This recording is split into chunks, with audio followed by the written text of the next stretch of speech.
Hello, BookTube. I'm Shawn, the Book Maniac. Welcome back to my channel. Here I am with another bookish Zoom chat with a very special guest, Roz of Scallydandling About the Books.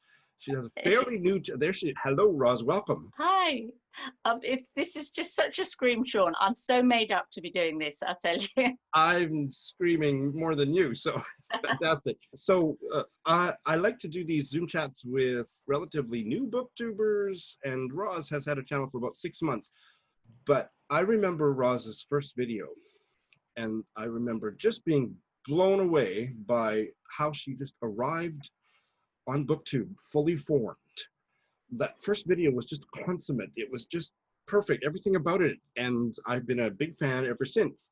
And Roz needs an exponentially greater number of subscribers than she has so far. And that's one of the reasons I wanted to have her on my channel. So, Roz, happy to have you here. Oh, you're such a darling, Shawn. Did you know? Well, I was hoping you would go into detail. Everybody tells you that. Everybody tells you that.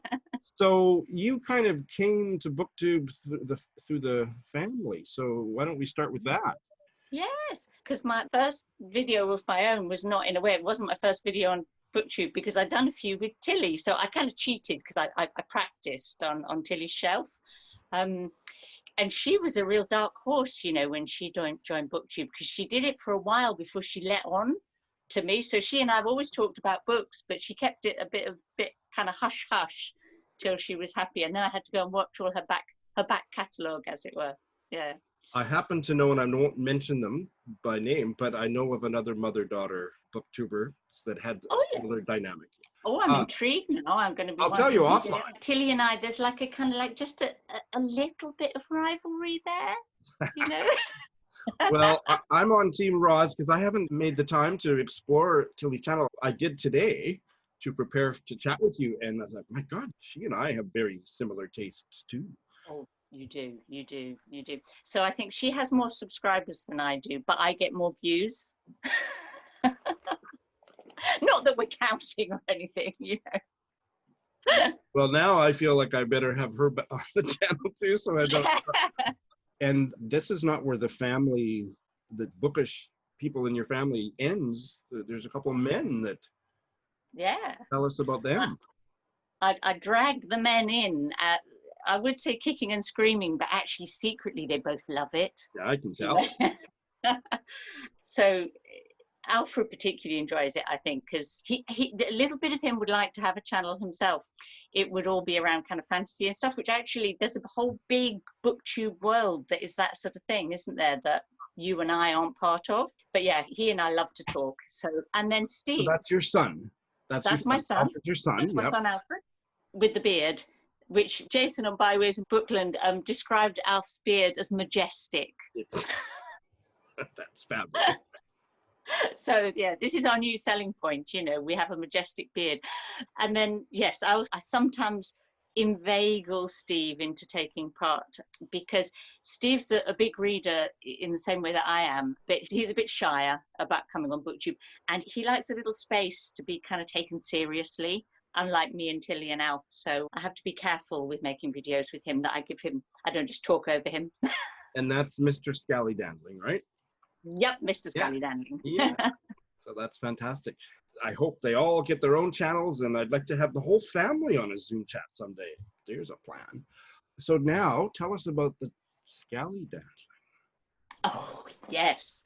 Goodness me, should I have chosen that name? Because people always struggle to say it. No.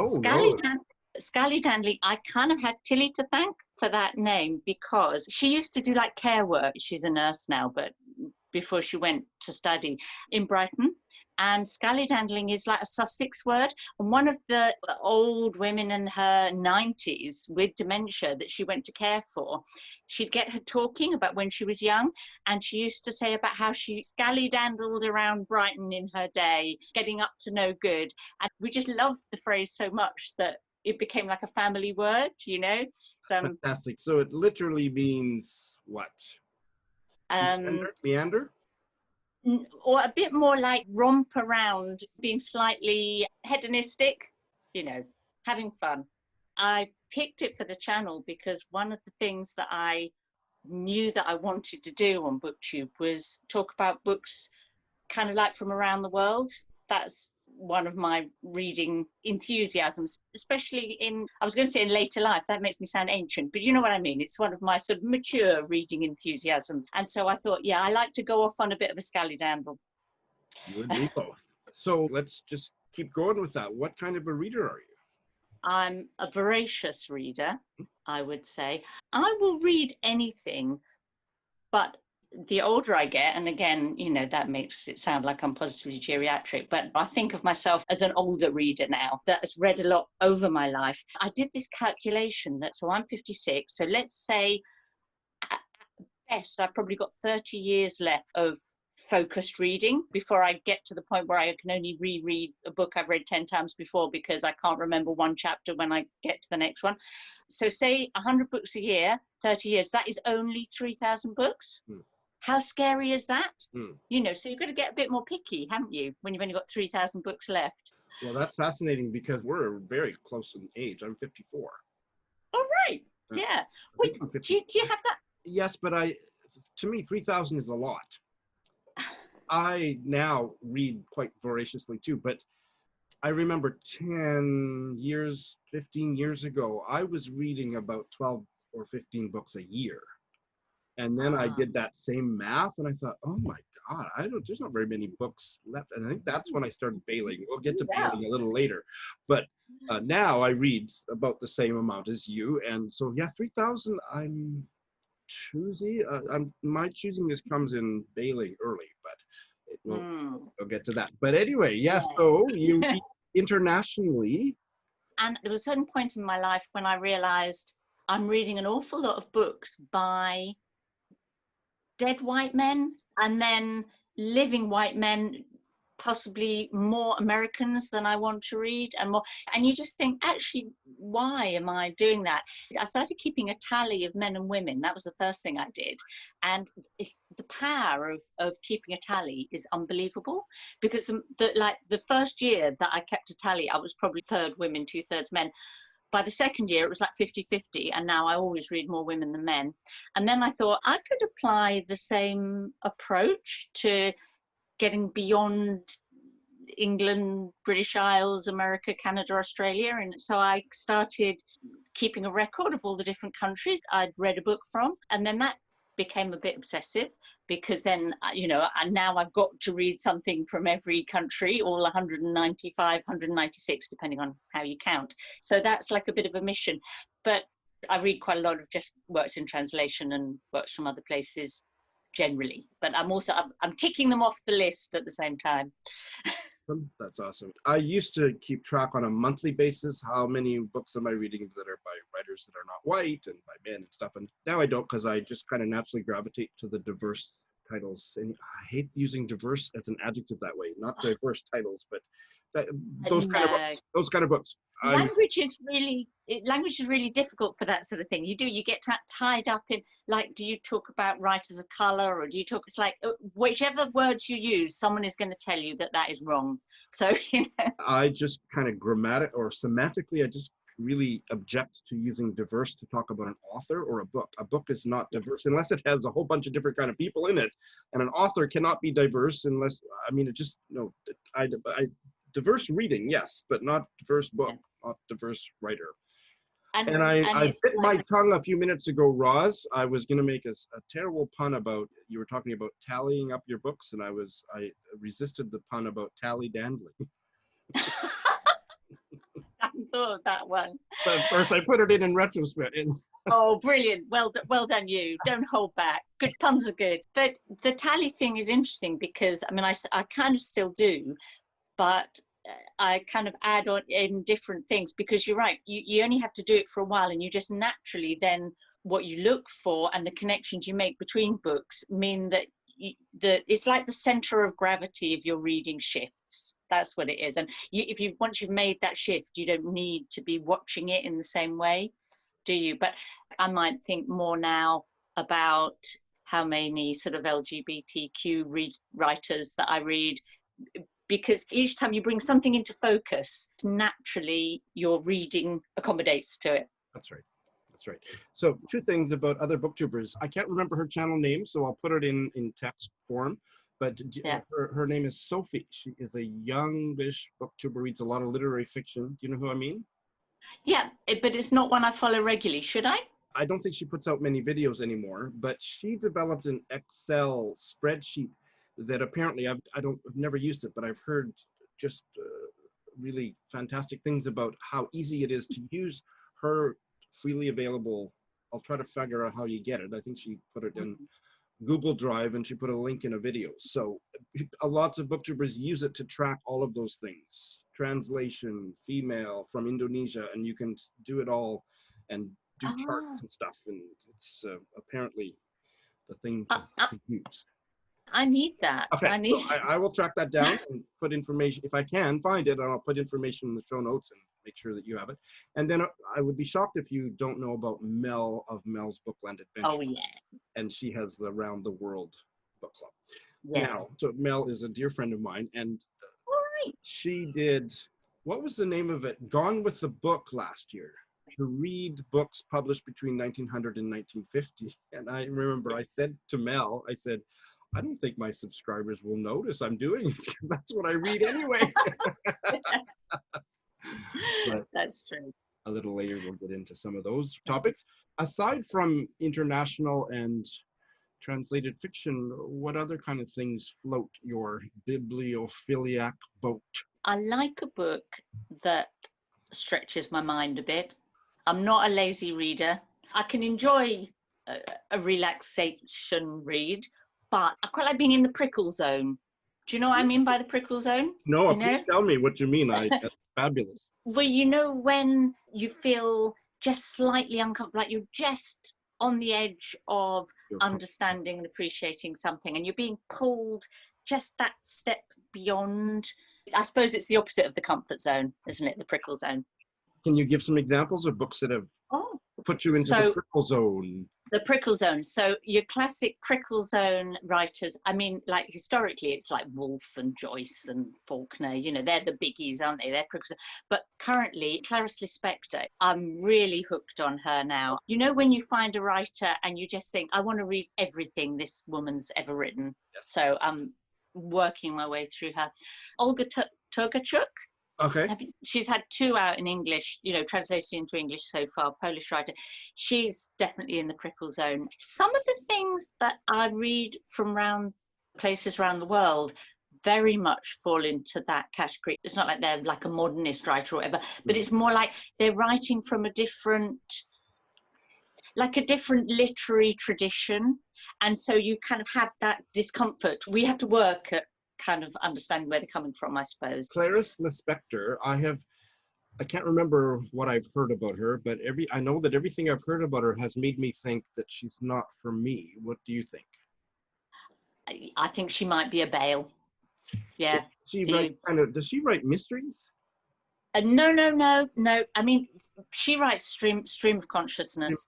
It's all, you know how with some writers people say, oh, they really get under the skin of ideas or really under the skin of people. Okay, now my description of Clarice Lispector would be she gets under the skin and then she cuts through the muscle and then she goes right down to the inner organs and the bones and the guts. Plot basically kind of just gets left behind. It's all about the words. And I was thinking, you said the other day that you'd abandoned Marlena by Ingeborg Bachmann, and I'm thinking if that was a no for you, then Lispector's actually I think Lispector is a better writer. So maybe I should having a go, but I should have a go. I should try it. There's no harm in trying. But what I've heard about her stuff has made me think maybe not for me. And same for Olga Tokarczuk.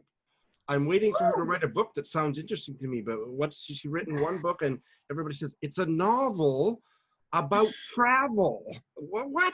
That's not a theme of a novel. What the hell? I don't get it.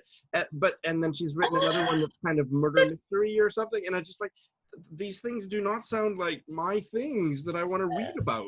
But I'm interested in her. If she'd write a book, she just needs to write a Shawn book.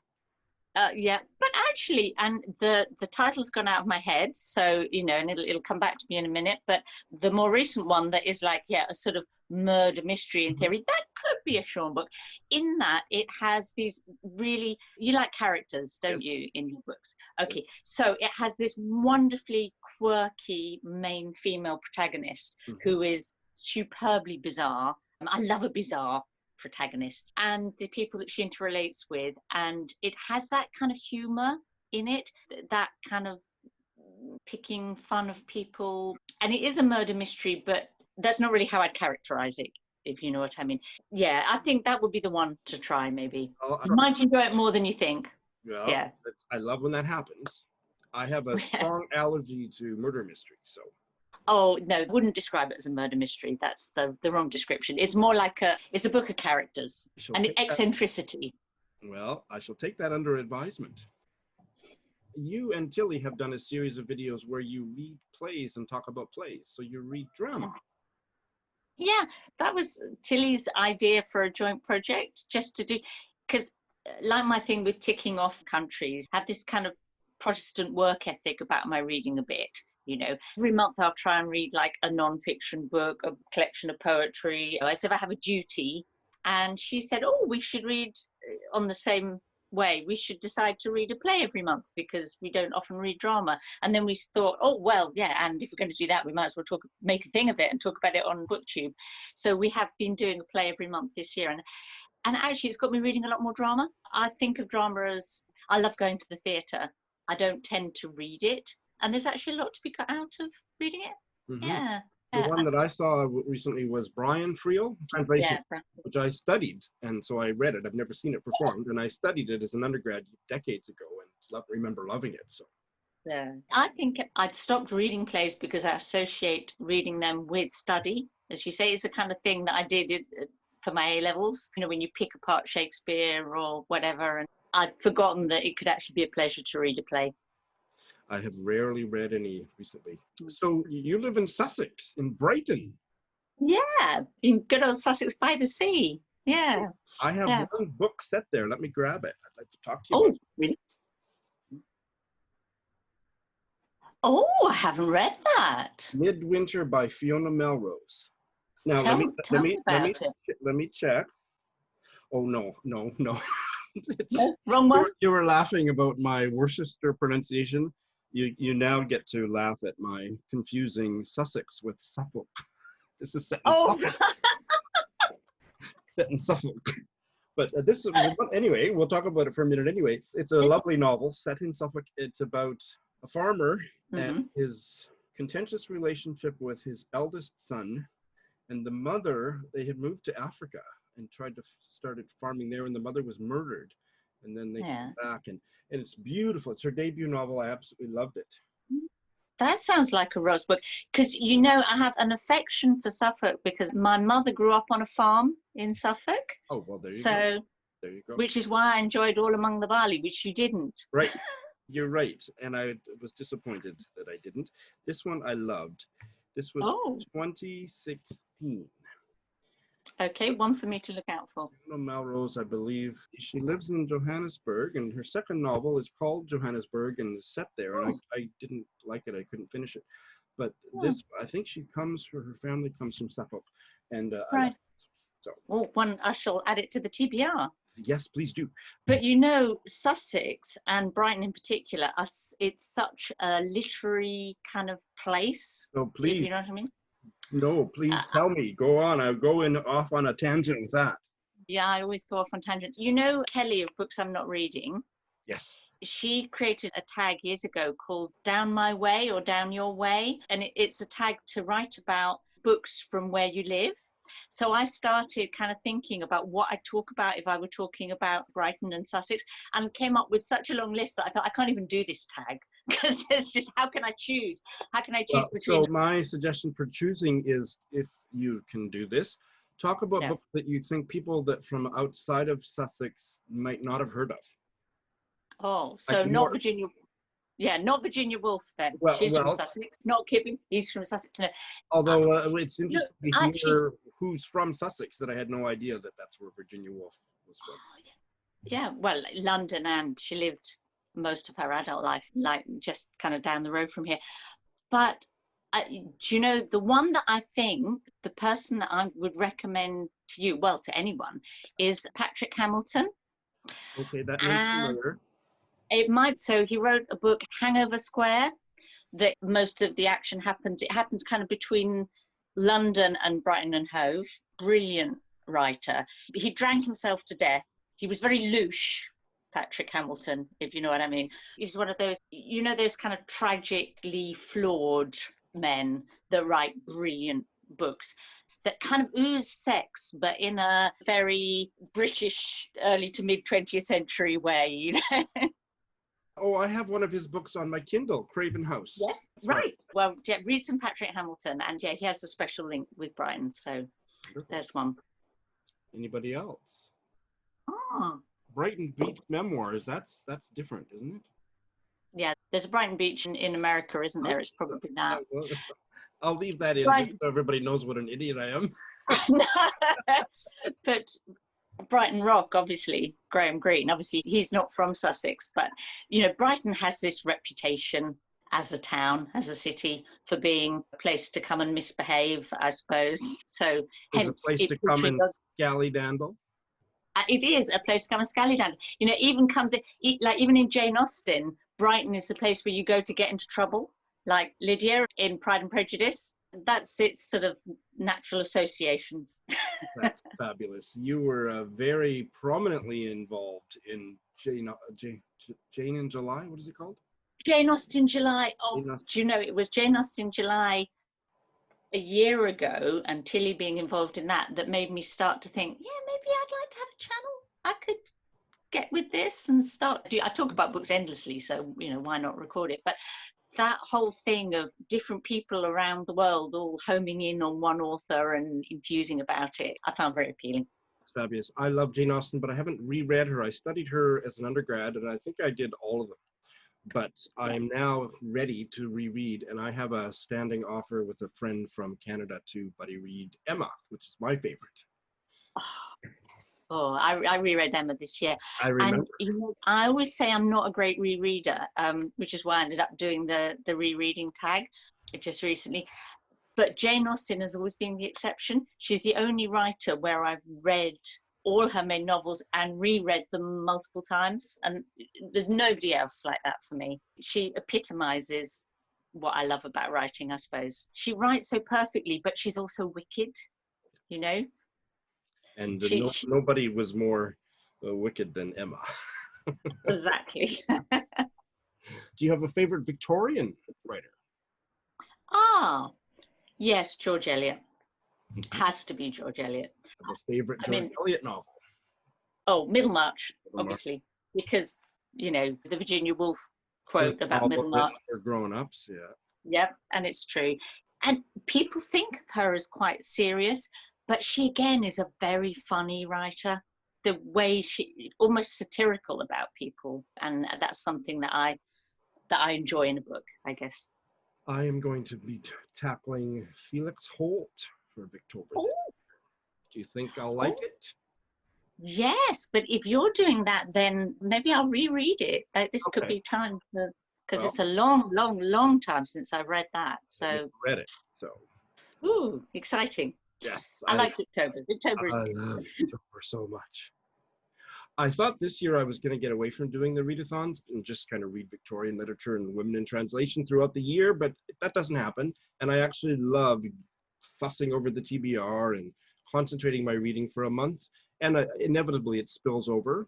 Like some of my women in translation books, I'll be reading well into the autumn, and that's fine. But I do like getting all, women in translation and Victober are my two favorites. Yeah, but I like you know, when you're watching things on BookTube and you come across a readathon that you haven't heard about, and it just prompts you to read something that maybe has been in the back of your mind for a while. So the beginning of this month this month when we're recording this, was Read-a-thon, which you can explain to me what that's about. So it was a Canadian readathon, and it's read and then EH readathon, and I gather this is some sort of Canadian thing. So you tell me, and then I'll tell you the book that I read for it. It's a Canadian, what's the word for that tag at the end? In Japanese, they say ne, and it's you're seeking agreement.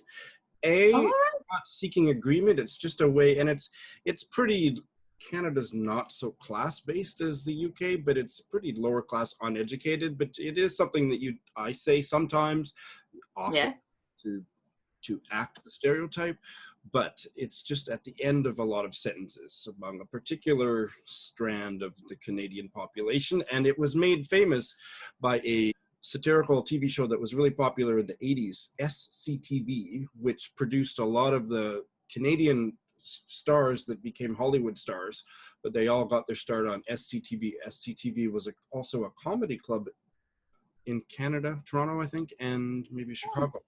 But this TV show was definitely Canadian, and the two famous characters are Bob and Doug McKenzie, brothers, who are, well, let's just watch.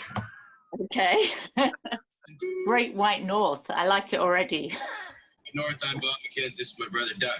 How's it going? Okay, our topic today is the Great White North, because we've got like lots of mail, about it, Yeah. Okay, so this. By the way, this topic was my idea, Yeah. What?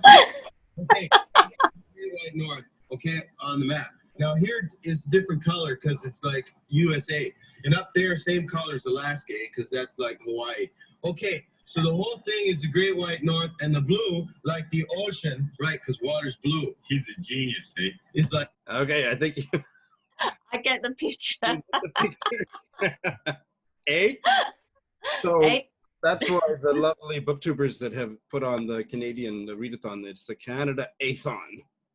That's it. That is brilliant. And I have a load of family in Canada, but I've never, I guess because their parents are English, because it's like, my brother and so on. So maybe they haven't picked up the A, probably. Well, you can go down an SCTV rabbit hole on YouTube if you want. Yeah. But the book I actually was prompted to read by the readathon was Indian Horse by Richard Wagamese. Wagamese. Yeah. How do you pronounce it? Richard Wagamese. Wagamese, yeah. Which my nephew from British Columbia recommended to me. And this is where we switch from the laughing face to the serious face. Boy, what a traumatic book. Beautiful book. But it was fascinating to me because I had a brother who was living in Northern Ontario in the 1960s, 70s. I went to visit Kapuskasing, this kind of wood pulp town in, where part of the book is, that's the area where it's set, kind of at the time he was writing about. And I did not have a clue about the experience of like First Nation Canadians at that time. And that book kind of really, when a book, it's not perfectly written, but it just hits you in the heart and makes you feel, which I would never imagined for a book that has huge chunks about ice hockey in it. It's the ice hockey that's prevented me from reading it, but I am familiar with Wagamese's stuff. My mom loves all of his stuff. It's Indian Horse, right? Indian Horse, yeah. Recently made into a movie, or maybe a TV miniseries. I forget which, but and I've heard good things about that. The one book by Richard Wagamese that I've read and loved was kind of like a spiritual autobiography. Mm-hmm. And I'm not a very spiritual person, but these were like bite-sized essays that were about how he connected throughout his life with Indigenous spirituality, and it was not preachy, and it was very accessible to me as somebody who woo stuff like that. It makes me usually run the other direction. I was going to say that's the sort of book that I would avoid like the plague, because anything that's slightly woo-woo is like. Yeah, and this one was not. Now, I know another booktuber read it on my recommendation and didn't like it at all, so it's not for everybody. But it's called One Native Life, so I'll put up that link here. I have a couple of other books of his on my shelf that I haven't gotten to, but my mom is a big fan. And it was really sad when he died so young, about 5 years ago. I guess he died prematurely, essentially, because of his alcohol use, and that's so tied up with.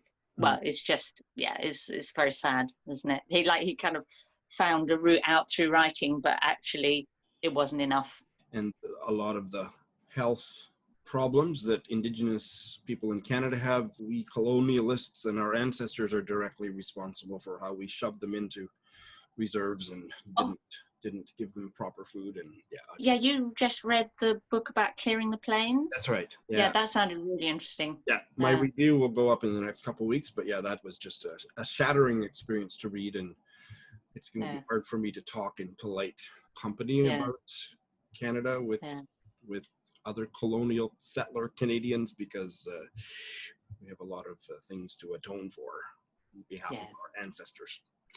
I've just started following a American booktuber. Just got to remember the name of her channel, because it's such a good channel name. It's something like Warrior Woman. Native Book Warrior. Yeah, that's it. She's from somewhere in the sort of Southwest, and she's just such a charming woman. But she's kind of then introducing via her, I'm picking up on other kind of other Indigenous booktubers, as it wonderful. Were. It's Native Lady Book Warrior. That's it. Yeah, now that is just the coolest title for a booktube channel, isn't it? Native Lady Book. She is in Arizona, raised on the Hopi Res. Yeah, and so I'm just sort of looking at some of her recommendations, and I almost feel like we read too many American books in the UK. And they're all a particular sort of American, aren't they? And now even like our Booker Prize. Now, I know you don't talk about book prizes. That's right. No worries.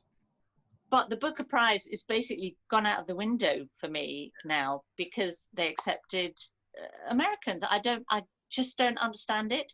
It used to be a prize where you'd get Indian authors writing in English, or it was like, exactly, the English-speaking literary world, and the moment you bring the US into that, it just completely distorts it, because it's just so much bigger market, isn't it?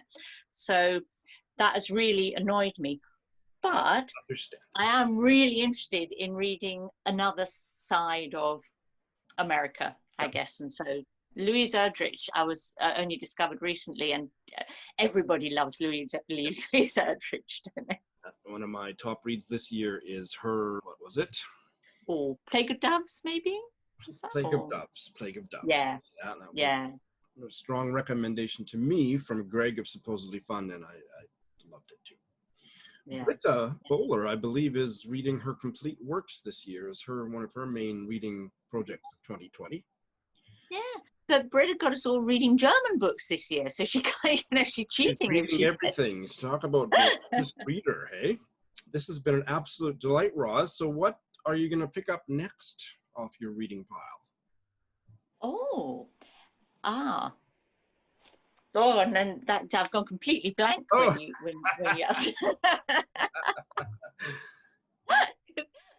I could ask a different question like that. How about I tell you the thing that I've just most recently finished? Because I've got several things on the go at the moment, so then I'm kind of confused as to which I'm picking up next. The thing I finished really recently was a book from Suriname called The Cost of Sugar.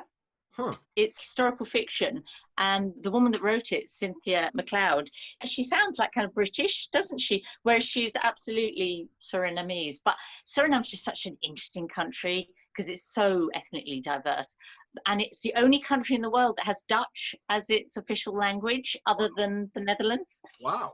So this is written in Dutch, and it's kind of a book about the slave plantation history of Suriname, and that's the kind of book that my Scallydandling kind of brings me to, that I never would have read, that I really, a lot of pleasure and fascination from, I suppose. I have never heard of that book. I will be checking that out myself. Thank you. So this is a perfect way to end, you out there in BookTube viewer land, because Roz is just an absolute breath of fresh air on BookTube. My favorite new channel, and if you haven't seen why, I don't know what's wrong with you. So Roz, thank you so much for, I hope you'll come back. In fact, we're going to do another video recommending and talking about some older female writers. And enthusiasm we share. That's right. So thank you very much. Bye.